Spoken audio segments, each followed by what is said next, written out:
Greetings, everyone. This is Payman Lorenzo, your host of the Lizwa podcast. Today, I have a very special episode, not just because you don't see the video right here, but also because I'm right here in person in Da Nang, where my favorite coffee shop, the Morgen.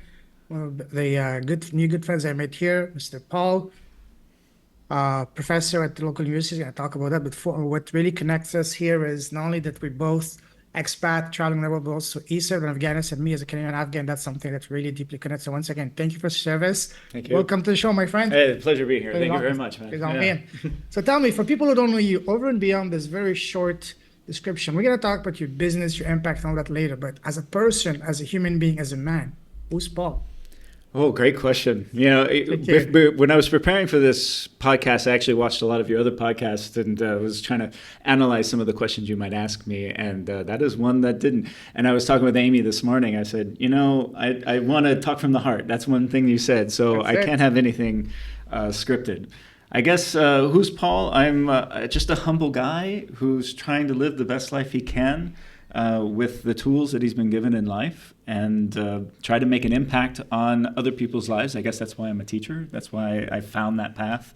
And to me, it's the greatest job in the world. And teaching takes on so many different manifestations in your life. And I do it through not just the university, but through corporate training, through my YouTube channel, and just meeting random people on the street. I think it's the greatest job in the world because essentially what I get to do every day is learn and then tell people what I learned. It's the best job in the world, in my opinion. Yeah. Absolutely, absolutely love that. So Yeah. a lot to unpack. Thank you. So now, what I really like to start with is starting with a rapid fire series of questions to further get to know you as a person. Ready? Yeah, go for it. All right, tell us, what makes you happy as a person? Learning. I was born with dyslexia and ADD, and I was actually very lucky that I was diagnosed early in life. And my parents, to all their credit, gave me all the support they could, as well as the school districts tried to the best they could. But what that did is it allowed me to discover how my brain works and how I can function better using, the brain that I have. And over the course of 44 years on this world, that's how I've developed myself. And I found that learning new things because of the ADD, which is basically a dopamine deficiency in your brain, that low baseline is what causes you to look at the world and be distracted by new things that look interesting and you want to learn about them. And that's not a bad thing. It's a great thing because now I can learn a bunch of different things all at the same time, and that just makes Absolutely. me happy every day. Absolutely. What makes you smile? Smiles. I honestly, the smile is a universal sign of friendship. I mean, you can walk down some of the most dangerous streets in the world. And you've done your fair share I've of done that. that. I've done that. But and these are streets where you know that there are people out there who want to kill you, but you walk down those streets and you smile, and people smile right back at you. So when people smile at you, I smile. Right? That transference of the smile that's what makes me smile. Love that. Now let's take the happiness factor a couple of notches higher. What makes your heart sing? What sets your soul on fire? I would have to say, knowing that I've had an impact on my students' lives. You see it in their faces. Even if they don't feel it right away, you can see it. There's micro expressions that people have on their face when you tell them something new, or a new way of thinking, or a new way of perspective of looking at things. I get a real sense of joy out of that. And for me, that is why I wake up every day and do what I do. Love that. Now, on the other side of the spectrum, what makes you sad and angry? Oh, geez. Ad hominems, personal attacks, people making personal attacks, Yeah. mostly out of the fear that they have within themselves. I find that deeply upsetting, I guess. But part of mindfulness training is that we try to be self-aware, and I see that as a lack of self-awareness in other people, and it just makes me want to talk to them. Hey, let's talk about that a little bit more, and then they just attack you some more. So it's sometimes some people it's difficult to get that out of, unfortunately. Yeah, absolutely. What scares you? Bees. I'm not scared of very many things. Really? I'm the type of guy who will run to the top of a mountain barefoot with a pair of shorts and a water bottle. I'll swim with great white sharks, and I've done all of that. But for some reason, when I see a bee, I run away like a little girl. It's complete. I don't understand it either, but that's just the way my brain works. Is that something that since you were a kid, you might have seen a movie, a nightmare? I don't know what it is. It's completely irrational, and I'm not afraid of very many things at all. But yeah, bees, they scare me. And other bugs don't scare me. Cockroaches, spiders, I have no problem. No, okay. No, lizards, snakes, I think they're fascinating. Wow. But I see a bee and I go crazy. Awesome. Interesting. Yeah. What would you say is your number one personal superpower? Well, I guess it changes over time, but right now, over the last few years especially, has been my resilience. My resilience in the face of adversity, of change, of accepting change in your life and trying to find the positive ways out of that. Yeah. Beautiful. Now, a couple of good questions will make you think. Okay. What is one thing that you didn't value before that you're now valuing more and more? Oh, that's an easy question. Oh, that's a very easy question. I knew it. Yeah. That was a curveball. When I came back from the service, I like everyone, I thought that the acquisition of materials was something to strive for. Wealth and nice car, fancy clothes, big house, and all of that. But as I've gotten older and as my career has changed, I've found that none of that really means anything. It's just stuff, and it's not life. In fact, the pursuit of it gets in the way of living, as far as I'm concerned. So I don't value fancy things or.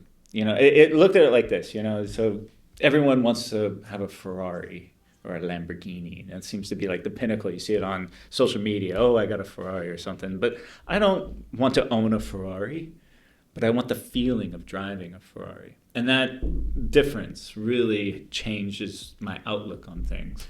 So I don't want to own the house on the beach, but I love the feeling of being in the house on the beach. So there's different avenues that you can acquire that feeling as opposed to the stuff. So I think that's my answer to that question. I love that. Have you heard that powerful quote from Ferruccio Lamborghini about Ferrari? No, what is it? He said, Ferrari is for someone who wants to be somebody. Oh, yes, okay. I've heard that. A Lamborghini is for someone that's already somebody. Yeah, sure. Great sales pitch. The Italians, they make beautiful cars and they also know how to market themselves very well, don't they? Absolutely. Now, tell us on the other side of the spectrum, something that you did not value before, but you're now valuing more and more as you become wiser. I think human connection. I'm kind of a loner. I have many friends and I meet great people, and it's very easy for me to meet people and create friendships. Maintaining friendships has always been difficult for me, and it continues to be something I need to work on. I'm very aware of that.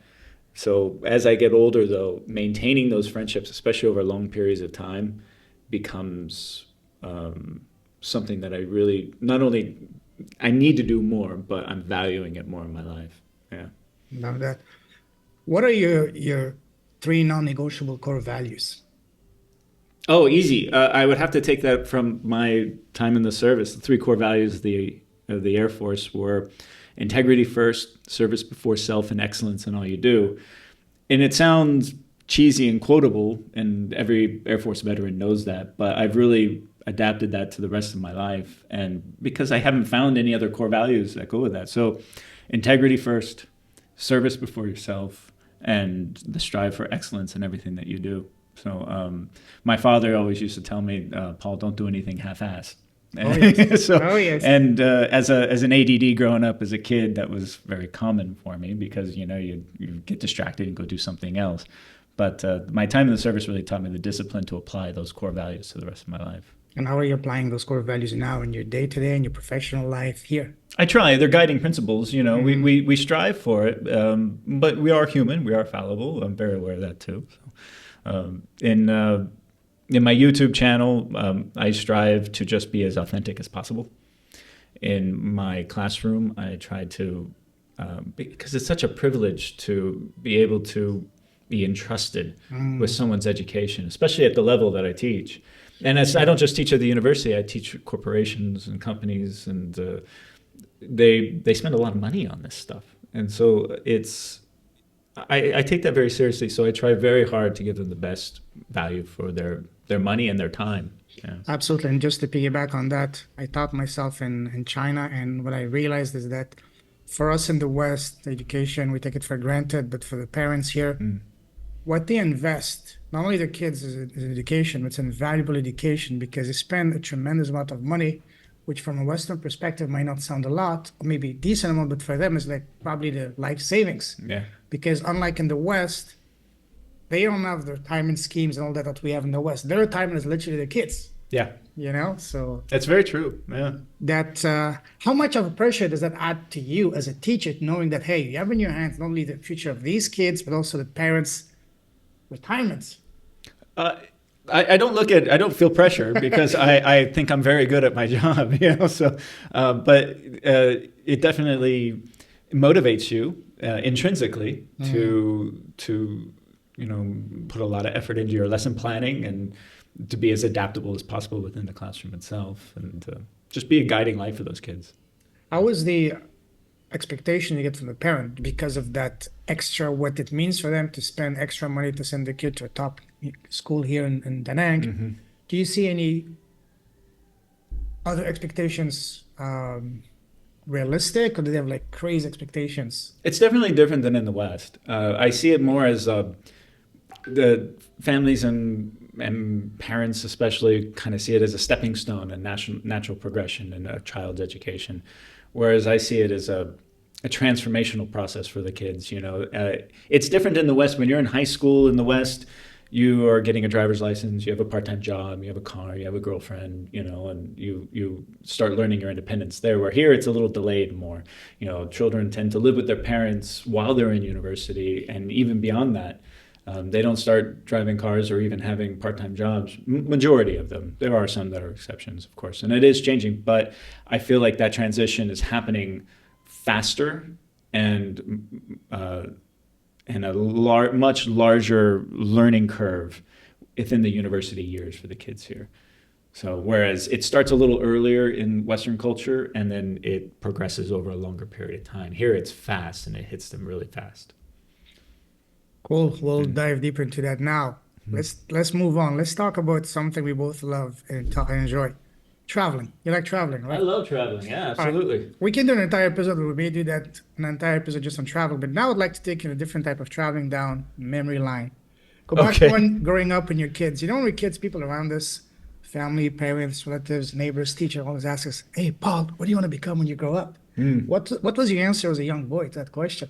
I think it must have changed every month. Of course. I had a fabulous childhood, and I wanted for nothing when I was a kid. I had a very supportive family, huge family, great brothers and sisters. I grew up in a city called Irvine, which is just south of Los Angeles in Orange County. It's a stone's throw from Disneyland. And it's always ranked as one of the safest cities in America with some of the best schools. And it was one of the first master planned communities within the United States. And that's where I grew up. And so I grew up going to soccer practice and baseball practice. I was a Boy Scout. And Wow. Again, I had great schools and lots of support. And so through all that, I was exposed to so many different things. I was exposed to business, to real estate, to baseball, sports, obviously. I think I wanted to play center field for the LA Dodgers at one point, I wanted to be an actor. I wanted to be a film director. I wanted to be a firefighter, a policeman, a soldier. I went through all those phases as most kids do. Yeah, and it wasn't, I think now that I'm 44, I finally found something that I feel is my calling. So I've been teaching now professionally for about 10 years, and I can't imagine going back to being a hotel manager or a soldier or any of that at this time of my life. No way. Absolutely. Growing up, what was your relationship with school? Did you love school or did you hate school? I enjoyed school, but I was a terrible student. I was horrible. It got to the point, because of my ADD dyslexia, back in the 80s and the 90s, people didn't really understand what that was. They called it a learning disability, which is complete BS. It's not. It's an ability. Yeah. It's just different ends of the spectrum. But in a one-size-fits-all educational system where, you don't fit within the norm, you're considered to be a troublemaker. And so they put you in a corner and they ostracize you a little bit. And that's kind of what happened to me. And of course, my self-esteem got a hit and I was falling behind in school. I was a smart kid and I learned on my own a lot. But when it came time to pay attention in class and everything, I really struggled with that. I didn't want to take medication or anything like that.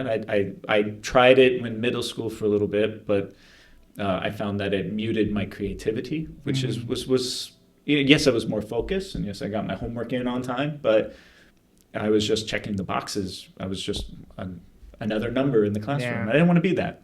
And when I got to high school, I really struggled. I got so far behind that I just stopped going to class. Wow. So I ended up going to this private school in San Diego that was for children who had ADD and dyslexia. And it was full of brilliant kids and full of brilliant teachers who were also ADD dyslexic. It's not a matter of, it's just a different way of learning. And so through that, I not only was taught, but I was able to develop my own systems within my brain, having a good understanding of how the brain works. It's all neuroscience.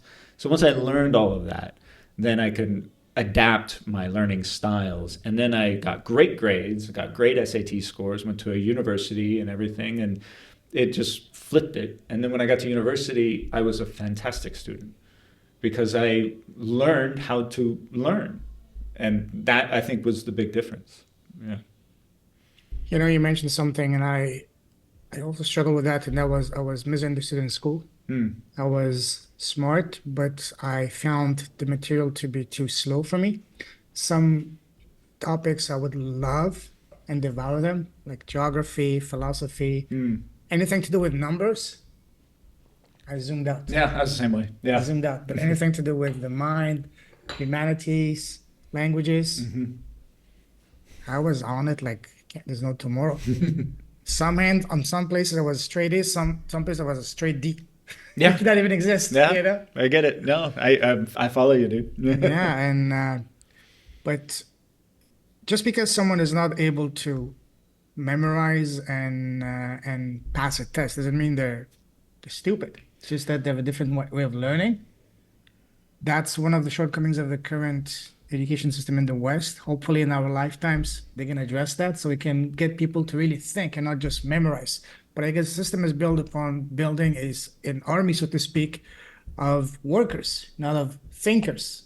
I think it's changing more, especially in the West. People are becoming very aware of that. But I do see that as a problem here in Asia, that it is also changing, but on the very, very small end of that scale.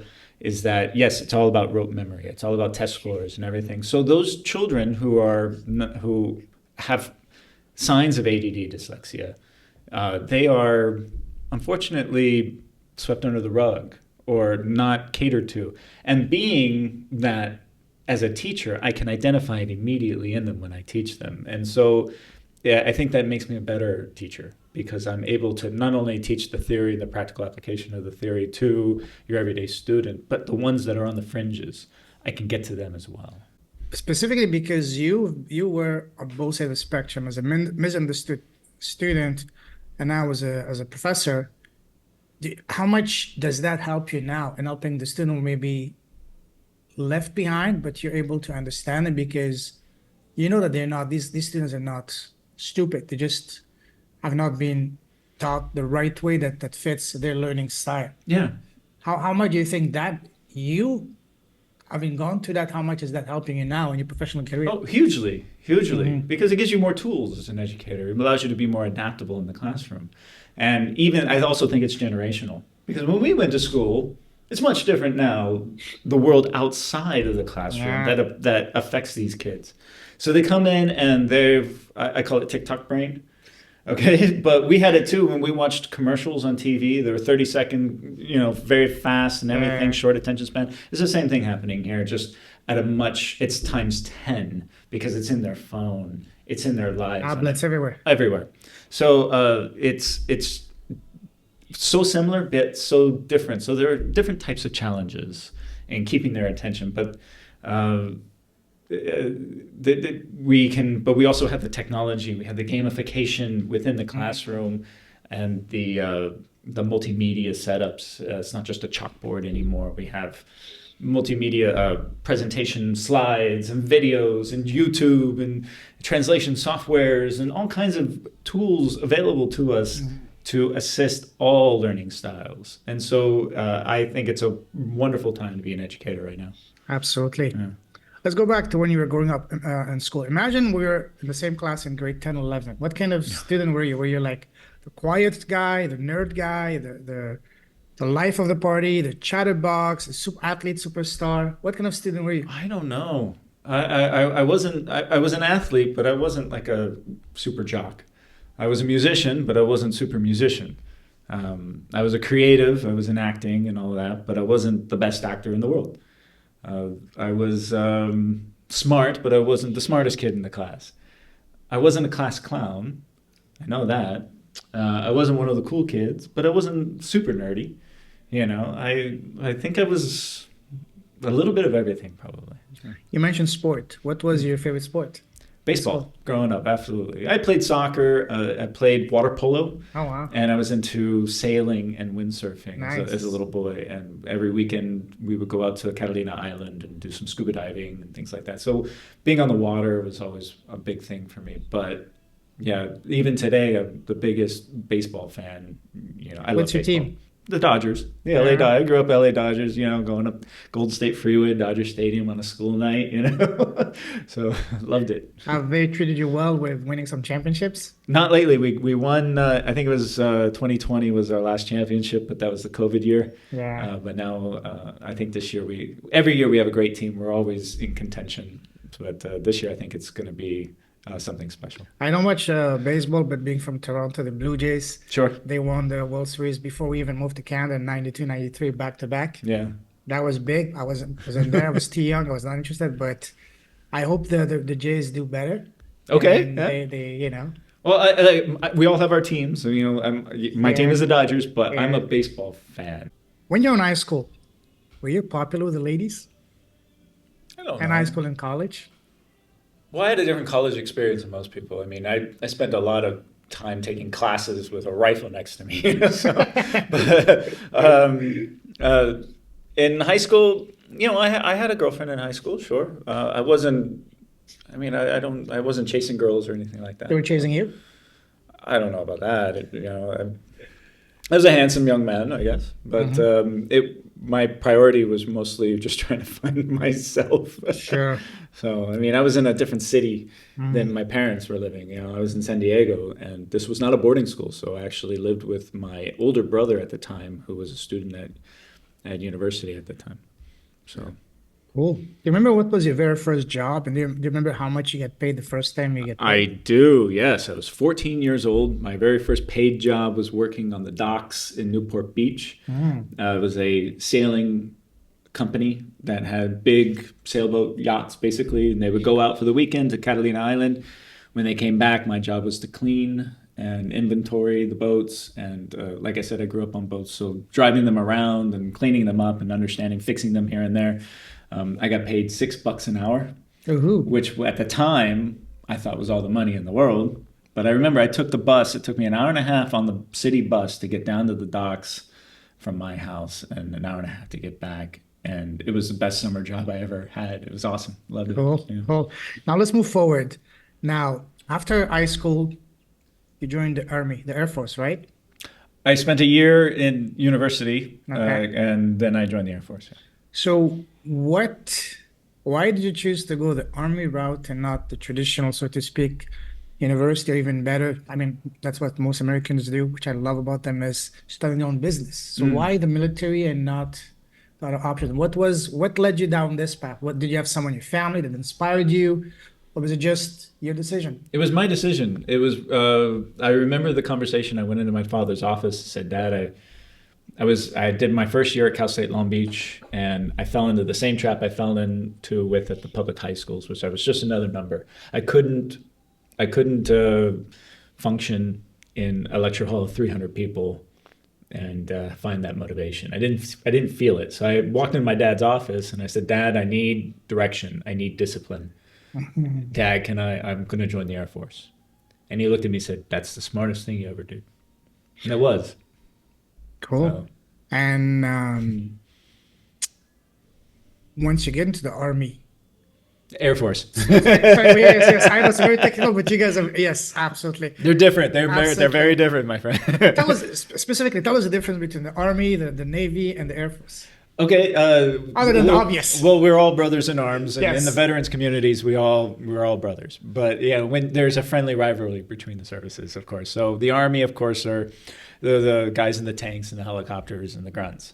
And there's other aspects to it. I mean, these services are huge and they do many things. Air Force is more airplanes, obviously, but also space. Now we have the Space Force, but when I was in, the Air Force handled all satellites in space and stuff. And I was a combat engineer with 20th Combat Engineers out of Ellsworth Air Force Base, South Dakota, and doing facilities maintenance, things like that. That was my gig. And then I was part of a Prime Beef, which is Base Engineering Expeditionary Force. And I did my time. One of the best things, though, about my time was I was also a ceremonial guardsman. And so when the wars started and people started coming back from the wars, my job was to bury them. And it was one of the best things I ever did in the service, still with me today. So then you have... So that's what I did in the Air Force. But the Navy's all boats, and of course the Marines are everything. And the Marines are the best fighting force in the world, in my opinion. Yeah. How tough was the initial training, and was it easy to get integrated with people around you and make friends and all that? No, it was wonderful. The experience was great from the minute I got to basic training to the day I left the service. It was some of the best years of my life, and I made some of the best friends I've ever had, and I keep in touch with them too, even today. And one thing I heard all the time is some of the most loyal and lifelong friends will ever make is either through sports or through the military, or if you go through some really challenging things together. Yeah. So you went to that? Oh, sure. Yeah. The brotherhood that we have. And it's not just with the service members that I served with directly. It's anyone I meet. You meet someone else, let's say here, wherever. Yeah. At the airport, to the restaurant. There's a kinship between veterans, and I can see it when they walk down the street. There's a certain way that people walk or carry themselves, and I say, "You were service, weren't you?" And he's like, "Yes." Immediately friendship. What makes you see that? It's something in their gait. It's the way they tuck their shirt. It's the way they hold their shoulders back. It's the way they conduct themselves. There's something about it, and it's hard to articulate, but it's so easy for all veterans to see. And it's not just U.S. veterans. When I was in China and I met Chinese soldiers, and they found out that I was American soldier, that we had an immediate friendship, a kinship there. Yeah. And it's like that in Vietnam. It's like that in any country I go to. And even here in Da Nang, there's a lot of Russians. And the Russian service members that are here, it's the same thing. You know, most people, Russia, America, China, and everything. It's not like that in the veterans groups at all. The veterans are all brothers in arms. They have an understanding about each other. Yeah. And so I've made some great friends with service members from other countries, even supposed, adversaries. But there's something about being in the service that we all understand that people who never served just can't understand. That's one of my, if I can call it, regrets in life. I had the opportunity to go join the Canadian military after high school. I didn't.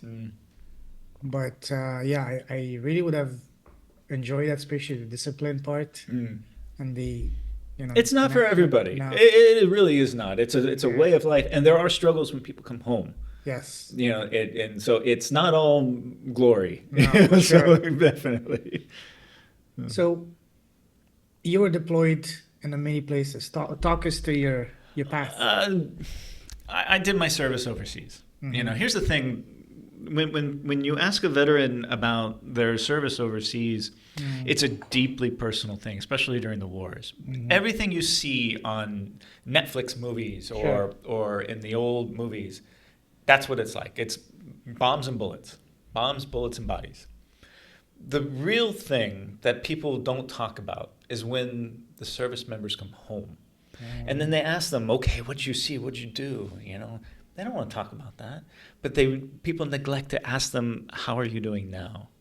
And that's the real battle for veterans, is the transition between military life and into civilian life. I don't care if you were kicking down doors or in the middle of firefights, or if you were sitting behind a desk. It doesn't matter. When you transition from a life of service to trying to build a business, or you're trying to be an entrepreneur, if you don't have that intrinsic value in whatever you're doing, you don't feel as fulfilled, and you start struggling. You start struggling in your head. So when we talk to veterans, it's best to ask them, how are they doing now? How are they doing right now? Because they don't want to talk about what happened over there. Sure. They'll leave that for the therapy. And you know, the veterans will talk about it amongst ourselves, but what they really need is your support now. So you know, I've been out almost 20 years now, but the guys that are serving now, when they come home, ask them, how are they doing now? You know, care for them there. Yeah. For sure. How easy or challenging was for you to transition from the service life to back to civilian life? Yeah, it's still a struggle. It's still a struggle, yeah. Because you know, when you're in the service life, you have a mission, you know, and it's a deeply embedded mission in your brain and in your heart, and it's with your buddies. And when you come home, and I remember I went into finance and real estate after that, and you'd sit in an office and you'd work on Excel spreadsheets to make other people rich. Yeah. And the acquisition of money, or that being the prime motivator, at least in Western culture, it didn't compute. I struggled with staying motivated in that environment. Ultimately, I think that's what led me to become a teacher, because you're not going to get rich being a teacher. But at the same time, you've removed that need from your head. You can focus on the intrinsic value that teaching gives you. So that's why you see a lot of veterans being pushed into teaching, you know. And I think it's a wonderful path for them, because they're going to find what they need in maybe not teaching, but something other than, you know, equities or real estate investment and stuff like that. So once you left the service, back to civilian life, what made you choose Asia and not America? Oh, because I had never been here. Okay. I spent some time in Kyrgyzstan. Wow. Yeah, in Bishkek, Kyrgyzstan, and that kind of got me a little taste, I guess. I've been to Europe, but of course, Middle East. But I grew up in Orange County, and like I said, Irvine, very close to Little Saigon, so a very big Vietnamese community. Irvine itself is a very diverse city, a lot of Koreans, a lot of Chinese, a lot of people from Asia, a lot of Persians as well. Yeah. And so I kind of got a taste of that growing up as a kid. But when you're in the classroom, you're all speaking English and you're all sharing that American lifestyle. And I remember, you know, going over to like a classmate's house for a birthday party, and they're just talking to their parents in a different language, or they have, you know, some strange fat guy on the mantle, and you're like, what's that? I don't know what that is, you know, because I went to Sunday school. I don't know what Buddha is, right? And so I wanted to learn more about it. The fact that I was so ignorant of it. And I recall when I was making a decision to come to Asia, I was originally going to go to Korea. Okay. I didn't want to do China because China is so big and intimidating, communist country. Ooh, you know. So ultimately, I made the decision to go to China simply because it did intimidate me. It was so big. I didn't speak the language. My only Chinese food I ever ate was takeout Chinese or Panda Express or something like that, right? So I went completely ignorant of everything, and it humbled me. I had to go in there with a humble heart and a humble mind, and just say, look, I don't know anything about this. Please teach me. And to my surprise, they were friendly and welcoming, and they were willing to teach me as much as possible. Where in China did you go to? I had a choice between Ningbo and Zhongshan. And I chose Zhongshan just because of its proximity to Hong Kong and you know, the Pearl River Delta area. And it was a great choice. It was a shot in the dark. I had no idea where I was going or who was there. Or I got off, because you take a ferry from Hong Kong airport, you know, so I got off the boat and got through security, and boom, I'm in China now. And I remember my first night there. I stayed in a little hotel with a rock hard bed. You know how it is, right? And I said, okay, I'm going to just go for a walk. It's 10 o'clock at night. I'm going to go for a walk in the neighborhood. So I put my passport in my bag, a couple bottles of water, thinking for sure the police are going to see some weird white dude walking down the street and question me, because that's what we're taught, and it wasn't like that at all. It was completely open. And within 5 minutes, I said, this is the greatest walkabout ever. Very safe. Yeah. Very safe. But, around every corner was something new and interesting that then I got to discover. And I ended up staying for 7 years. Wow. Yeah. I've been to both of these cities in Ningbo for trade shows. I was based in Hangzhou. Mm-hmm. And I went, when I was living in Shenzhen, I went to a pitch deck competition in Zhongshan. We did pretty well for a week. And I love the city. Very nice city, especially the promenade, the walk by the beach. Very nice. Loved it. The people, the Chinese can be, when they know you, they can be incredibly generous, kind, friendly, but they don't know you might as well not exist. In some places. It's hard not to be known when you walk down the street in China, though. Yeah, especially all the eyes white on guy, you. All eyes are on you, man. Yeah, Every absolutely. phone, they take your video and your picture all over the place. I remember the first year I was in China, and I was in Hangzhou in the northern part of the town. Every morning I was taking the same route to go from my place to my school. I was a football coach, soccer coach. Every morning they were like, yeah. hey, buddy, you've seen me for the last 6-7 months. The same me. I know that look. Yeah, I know that look. At least I wasn't black. I had a black friend. He would literally the skin touch the air, say, wow. Yeah, I got that too. Yeah. No, it's endearing. It's fun, it's because most of these guys are not used to it. And when they see it Oh, more so there than, say, here. Yeah. Because, they've had foreigners coming here for a long time. Yeah. But in China, it was so closed off for so long. And in many ways, it still is. And so we're still an anomaly there. What were you doing in China when you initially went? I went to teach English. I just saw teaching English because I wanted to get into teaching.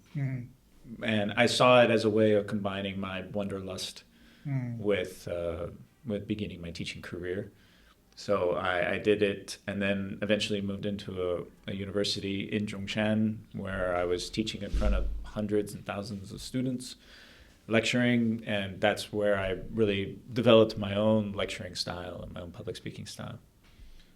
How would you compare, how does teaching Chinese students differs from teaching Vietnamese students? Well, they're much different. I mean, the university I taught at in China was very big, and large lecture halls, with tool screens, microphones, and it was like a show. Oh, yeah. I had a 2-hour show of Paul, if you will. Whereas now the university I teach at now is very small, and my class sizes are no more than 15 students. So it's a much more intimate space, and I get to know the students a lot better. And there, because there's so many students, I didn't know any of their names. I couldn't hang out with them on that level, but now I can find out what their hopes and their dreams are and really guide them to where they want to go. So it's much more rewarding in that sense. As far as the students go, my students at this university are some of the best and brightest students in the city. So that's privileged because they also challenge you on certain things, and I love that aspect of it. Whereas in China, it was lecture, rote memory, repeat, take a test. Because the schedule, from what I witnessed, they have a crazy packed schedule. And competition is incredibly hard in China for students. They start at 6 o'clock in the morning, they finish at 10 p.m. at night. After school, they go to learn English or whatever skill they need to work on, and they barely don't have any time. Yeah. They're overworked, overstressed. 6 days a week. Yeah. Even on Sundays, they live at the extra schools. classes. They live at the schools. Yeah. So what made you leave China so I guess after China you moved to Vietnam? That's right.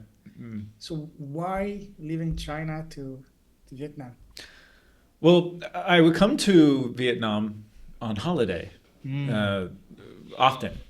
I have 3 or 4 times during because Guangdong is just a quick airplane ride over. And in Vietnam, I love Vietnamese food, but you can't get good Vietnamese food in China. Sure. So I came to Da Nang the first time, and I fell in love with the city just in a couple of days I was here. And I said, Yeah. and I told my YouTube audience, I said, if I ever leave China, this is the city I'm coming to. Wow. And a couple of years later, that's what ended up happening. And I said, okay, when I left China, this is the city I'm coming to, because the city speaks to me in so many Sure. levels.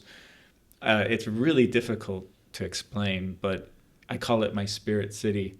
And I truly feel that in my soul, that this is where I need to be. This is where I want to be. Yeah. Yeah. I feel the same. Last year was spent the bulk of my time in Kuala Lumpur, Malaysia. I thought I would make Malaysia my home base. I came here for a visa run. 2 weeks turned into now almost 7 months. Yeah. Almost a year soon, Yeah. Just love the place. The only thing I don't like is the rainy season. When it rains, it rains. Oh, but I love the rain. The rain is awesome. Yeah. It's hot in the summer. It's sunny. Yes. You can hang out on the beach. You can do that whole Yeah. thing. But when the rain comes, you see the city in a different light. Mm-hmm. It's like a whole different place you get to explore, Mm-hmm. a whole different element. Yeah. The rain is great. I'm from LA. Oh, yeah. It doesn't rain in LA. It's a desert. Really? Yeah, Oh, yeah. it rarely. Okay. It's a desert, man. Okay, okay. So I absolutely love the rain. I love the afternoon thunderstorms and things like that. It doesn't bother me at all. Cool. Yeah. So tell us, what is your impact now? What are you doing? What's your business? What are you working on? All the Well, good stuff. I'm teaching, obviously, and I teach business, media, and communications right now. And I'm working on my doctorate. I'm in my final year of my dissertation. My study is in mindfulness, in applied mindfulness management practices in cross-cultural organizations. So this is the perfect place. This is the perfect place to study that too. In Central Vietnam, being the home of Thich Nhat Hanh and all that, and the general culture of Central Vietnam really has a great understanding of how your mind works and how you can live in the present moment, which is basically learning about self-awareness, if you will. Self-awareness, but applied in management principles. So that's what I'm doing now. I'm teaching, and I do some corporate training for that. I'm working on my yoga practice. I'm trying to make more YouTube videos. And once my degree is finished, then I will continue to teach and continue to do research and do some consulting and try to help and impact people around me. Beautiful. So for the foreseeable future, Da Nang is home for you? Oh, you're never getting me off this beach. It's the greatest beach in the world, Better than the beach in LA? Yeah, absolutely. Oh, God, there's no I doubt. haven't been there, so I can't. Oh, LA's my home. I love it. My heart is there. Don't get me wrong. But no, you're never getting me off this beach. Never. No, absolutely. I hear you. It's beautiful. Yeah. For who would you recommend, would you say Da Nang is a great place to at least come explore and give it a shot? Everyone. Well, not everyone. Okay, because it's come and explore, right? Bring your tourist dollars. Help the local economy. But then please don't stay because you're going to make my rent increase. That's what I'm saying. Don't get the cat out of the well, the cat is No, already out I'm of the kidding. bag. I'm kidding, of course. I'm totally joking. Please come Yeah, here. yeah, yeah. It's an incredible place that Sure. you'll find that there's an awful lot of digital nomads here. Oh, yes. Trying to make it their home because of not just the cost of living, but the culture of living here. Friendliness. It's not just the friendliness. It's how the local people have adapted their lives to the surroundings. And that if you go out to the beach at sunrise, there's the whole city seems to be out there at sunrise. I know. They're doing meditation, they're doing yoga, they're running, they're swimming, they got the old ladies doing dancing and everything. And then as the sun comes up, starts to get a little warm, they start moving in for their morning coffee. But it's a fit, health-conscious city. It's unlike the other cities. It has really clean air with that nice ocean breeze. You got the mountains here. It's big enough to be exciting, but not too big. The traffic is not overwhelming. There's lots of culture. Like it's a mix of the North and the South together. It's mixing ancient traditions with modernity in so many interesting ways. There's a thriving entrepreneurial scene and startup scene here, especially in tech. And I have huge aspirations for this city. I think it's going to go a long way. There are challenges, but every city in the world has those challenges. Sure. But no matter what you're into, you can find a place here. and it's welcoming. People welcome you with open arms everywhere you go. That's what I noticed as well. The friendliness of the people, even though you may not be able to communicate properly. It's not Malaysia, it's not Hong Kong or Singapore in terms of English penetration, but still, people can be very friendly, very patient. Whatever way they can to communicate with you, they will do it. And if you can whip out a couple of words in Vietnamese, they light up like the Christmas Sure, tree. of course. It's a hard language. It's a very hard Yes. language. But like I said, man, nonverbal communication, Yeah. that's 90% of it. You smile at someone, they smile right back at you. I went to my first Vietnamese class on Friday afternoon with a French group. Man, it's not easy, It's a hard language. especially the way you greet someone based on their age. You I know? think that's the hardest thing. Yeah, but also that contributes to the inquisitiveness Yes. that the local people have, because they'll ask you, how old are you? They'll ask you, what's your job? How much money do you make? And it's not that they're trying to pry; they're trying Yeah. to be respectful so that they could use the proper pronouns. Absolutely For you. different perspective. Yeah, Yes. yeah. So, No, it's fun. it's wonderful that they're so inquisitive in that sense. I love that. I love that. Yeah. And how do you see? Do you think Da Nang is able to cope with this influx of, Westerners coming, some to visit, some maybe even once they get a taste of it, say, well, just like me or you, came for a couple of days and end up you staying like for I don't know how long. For me, it's going to be almost a year now in September. Do you think Da Nang is able to cope with that, or is the local government taking things in their hand to ensure that Da Nang will be ready for this influx of people as Da Nang becomes more and more popular? I don't think they're going to cope with it. I think they're going to thrive on it. Yeah. That's what they want. That's what they've been gearing up to for well over a decade. I mean, they're ready, they're prepared, they want more of it. And I think not just the local government, but the local people are ready for it. It's one of the reasons why they set up shop here, is because they can see the future is so bright. Another thing I like about here is the various visa options Okay. compared to other places. Sure. Yeah. So It's pretty open. It's pretty Yeah. open. The visa runs can get old after a while. Oh, yeah. So it took me a while to get my paperwork in order, my work permit, and my residence card. So I don't have to do visa runs anymore, and I'm a long-term resident now. But those visa runs they're rough, because you get into a lifestyle. It's like, I gotta get in an airplane and do an overnight somewhere. it could be a nicely, vacation every 3 months, so to speak. It could be, That yeah, if would- you look at it like that. But I got sick of it real fast. Yeah. I just dude, I just want to stay here. Yeah. So I was very happy. Yeah. I remember when the school finally just told me, okay, everything's done finally, then I could just relax and I didn't have to worry about it anymore. It was huge. It's like, oh, I'm welcome finally. How's your Vietnamese? It's terrible. Absolutely Are you taking any terrible. classes? I'm learning from the family the best I can. Yeah. I find it a beautiful language, and sometimes I just sit back and I listen to people talk, and they talk so quickly, and there's so many of these monosyllabic little punctuations going all over the place, and how they move from one sound to the next. It's fascinating. It's beautiful. But I thought that Chinese was difficult to learn. I thought Vietnamese would be easier because it's not character driven, the right reading and everything, but the pronunciation is extremely difficult. Absolutely. So that I'll get there. As a dyslexic, we have innately we have something called phonetic decoding, and so it's very difficult for people with my type of brain to have language acquisition. I know you're different. You got 6 different languages going on in Not your Asian languages, they're more like Latin Okay, languages. okay. But they are so different, and that's more also. But also at the same time, because I all my students we learn in English, so I understand the difficulty that they might have in processing certain information and theoretical stuff in English, because the languages are so different. So I guess there's an empathetic aspect to my classroom with that as well. Beautiful. Beautiful conversation. Let's wrap it up. Okay. To finish, I'd like to ask a series of rapid fire questions on advices. Again, okay. Advices, fun Vi- ones. Wait, did you say advices or vices? No. Oh, okay. Advice. Advice will be in person, off the record, Okay. over drinks.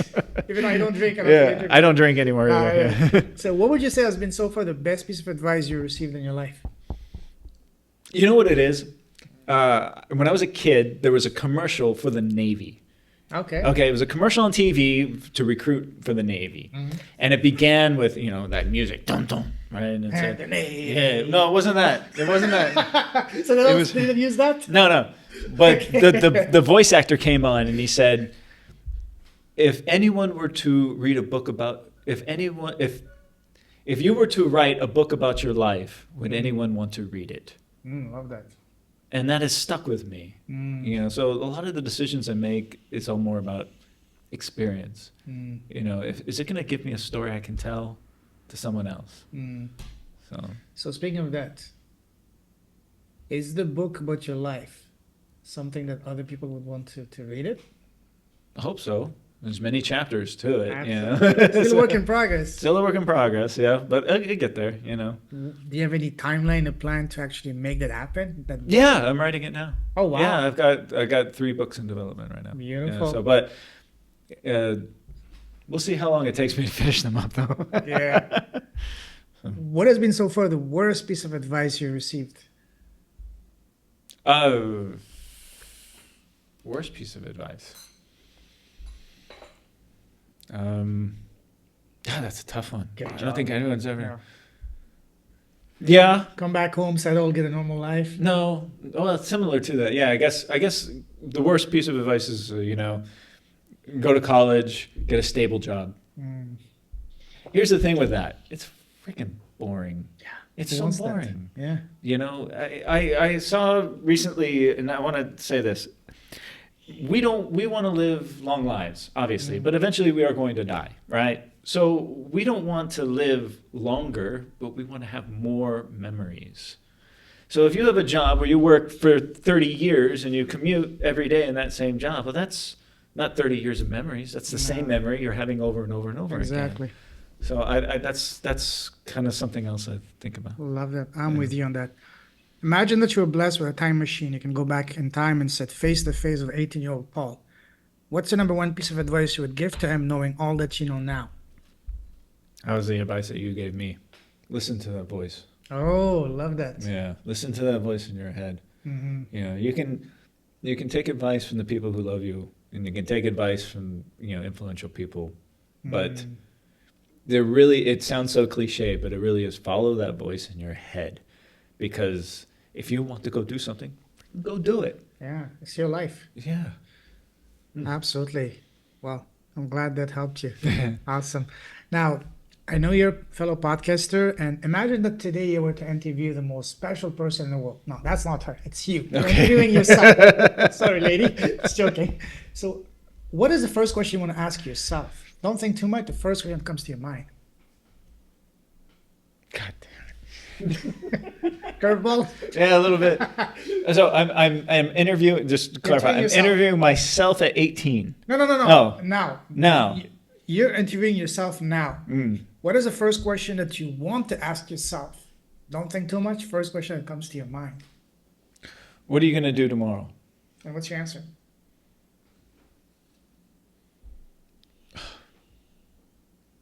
Something that makes me happy, I suppose. Tomorrow Sunday tomorrow. But I'm working. Wow. I'm training. I'm a debate coach, an academic debate coach. So I spend all day tomorrow training high schoolers on academic debate in English for a full day, and I'm excited for that. So things like that, even on a Sunday, they make me really excited. Yeah, absolutely. Last question, my favorite question to ask, and that is, what is the smallest thing you've done? And by small, I don't mean something small. I mean the one thing that you've done that has completely transformed your life and has had the biggest, most profound, positive impact on both your life and business. For me, for example, Paul has been starting my podcast. What about you? Yoga. How so? I've been doing yoga 15 years, and I got into it. There was a girl that I really liked. And she was a yogi, and I said, "Hey, take me to a yoga class." It was only like one date, but it stuck with me ever since. I just did it for fitness only. But 15 years later, it has morphed and allowed me to realize the connection of mind, body, and soul. And that's one of the big reasons why I study what I study now, and it's a big part of my life. yoga practice has changed my life so much. I'm not even that great at it. You know, I'm not a flexible guy, but something happens when you're in that studio and afterwards, and you make it a part of your regular life. I attribute a lot to my yoga practice. I'm sure we can do an entire episode just on the numerous benefits of yoga. Yeah, yeah. We might do it in the future. What if someone wants to connect with you? What's the best way to do so? Oh, just send me an email. Yeah. And your email is? Walkabout@gmail.com, or you can find me. Walkabout Rojo is my YouTube channel. I have over 700 videos of incredible things. I have interviews and Wonderful. travel videos. I have a blog, walkaboutrojo.com, and Walkabout is the transition from childhood to manhood from the Australian natives. They would wander in the bush, so I've kind of adapted that and incorporated the spirit of the walkabout into my everyday life and exploration. And then Rojo is Spanish for red. Oh, yeah. I have red hair, and that was my nickname growing up. So, so and you put it together, get Walkabout Rojo. Cool. Awesome. Listen, Paul, beautiful conversation. Loved it. Enjoyed it. I salute you, a true leader with a heart. Keep shining your light. Keep blessing the world, your presence, your impact, your wisdoms, your gifts. Stay safe, stay awesome. God bless you. And talk to you very soon, my friend. Take care. Thank you very much. Cheers. Recording stopped. Wow. Good job, brother.